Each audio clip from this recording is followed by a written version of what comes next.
Hola! What's up, y'all? Hello, I'm Lucy and welcome to question 1, the first ever one of my evaluation for my media product Pandora. The question is, in what ways does your media product use, develop or challenge conventions of real media products?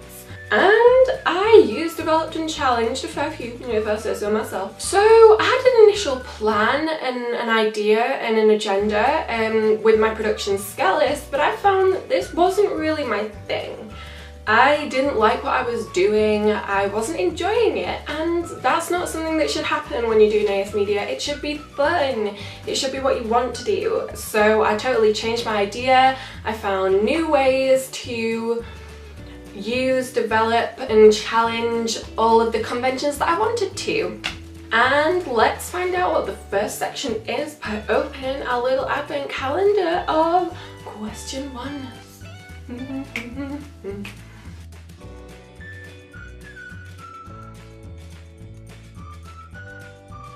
I based my product around actual films like Black Swan and Horns because I found that these were like really influential on my film opening. For example, for my titles I used After Effects to create them because it allowed me to use so much more creativity, and I later found out after rewatching Black Swan when I was making my titles that I'd used the exact same effect as Black Swan, so I think it like subconsciously influenced me because my titles looked really similar to Black Swan's, which is using a convention of the psychological thriller genre. The titles also showed a lot about my character to do with Pandora, about her kind of hesitation about coming forward of a certain matter because my titles are on a 3D plane and go into the screen, and the shakiness of the letters really show her hesitation about who she is. And yeah, I think the white is clearly symbolic of her innocence. But yeah, that's how my titles used conventions and slightly developed them to fit around my idea, in contrast with the real media world.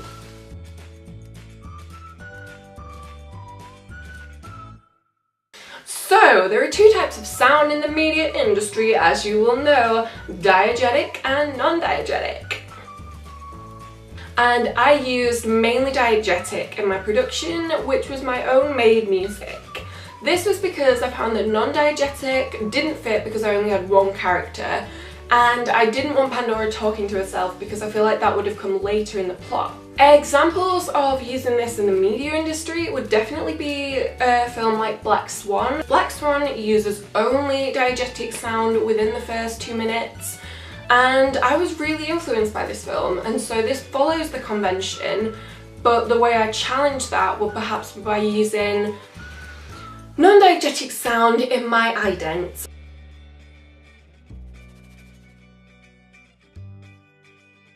How did I use my characters to use, develop or challenge media conventions?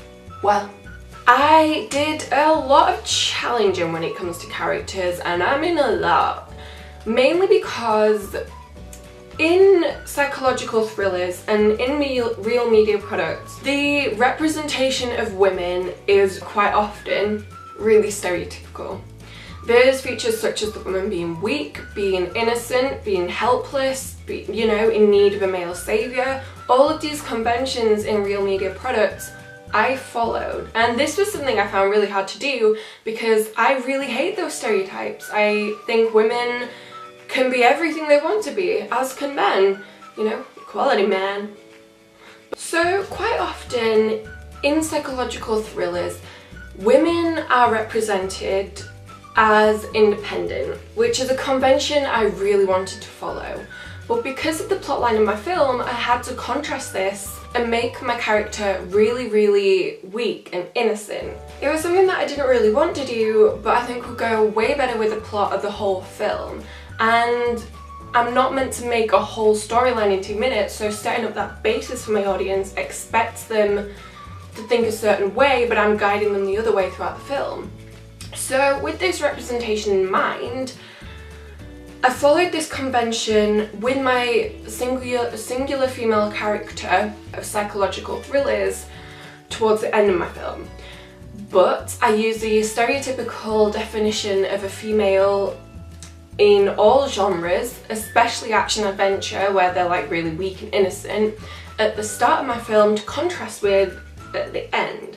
I really hope this is making sense. Sorry if it doesn't. I think it's also really important to follow this convention because my audience who watch psychological thrillers would be young female teenage girls, which I want to influence and impact in a good way, because being one myself, I know that when I watch movies like this, I want to see a strong independent female to be a role model, kind of. An example of this is my role model, funnily enough, is Lucy, played by Scarlett Johansson, because she was really strong and independent and didn't need a male saviour. So having that strong independent woman was really important to me. So if I were to make my whole film, I would definitely make it clear that that's who Pandora is. Let's get back to our little advent calendar.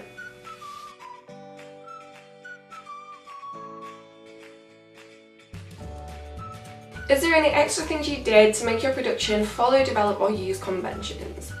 I did a few extra things that quite a lot of films use. Ooh, what did I challenge actually? One really big convention I challenged within the film industry would definitely be age. Typically within my film genre, women over about 40 are represented as. To challenge a lot of conventions, I thought about the things that I didn't like within movies. So when I watch stuff, what do I absolutely hate about it and what would I change? And one of these things was age. Typically within psychological thrillers, the age range is about 20 to 40 for women going through psychological issues, which I really disagree with. People of all ages go through them. And one really good concept I developed in my media product, one really good convention, was this stigma around teenagers. Because teenagers use a lot more technology, we're meant to be sleep deprived. And so because of this convention, this is how teenagers are typically represented in any film. Because of new technologies, we are sleep deprived. And so I challenged this by making sure my audience know that it is a psychological issue and not something to do with technology. Even though in my mise-en-scène I have a TV in the background, it's definitely made clear that this is not Pandora's fault. So by doing this, I'm really challenging the convention of age. By using this teenage female character, I think I pushed the boundaries of what we expect to see in a teenage female. And I really like that about my production.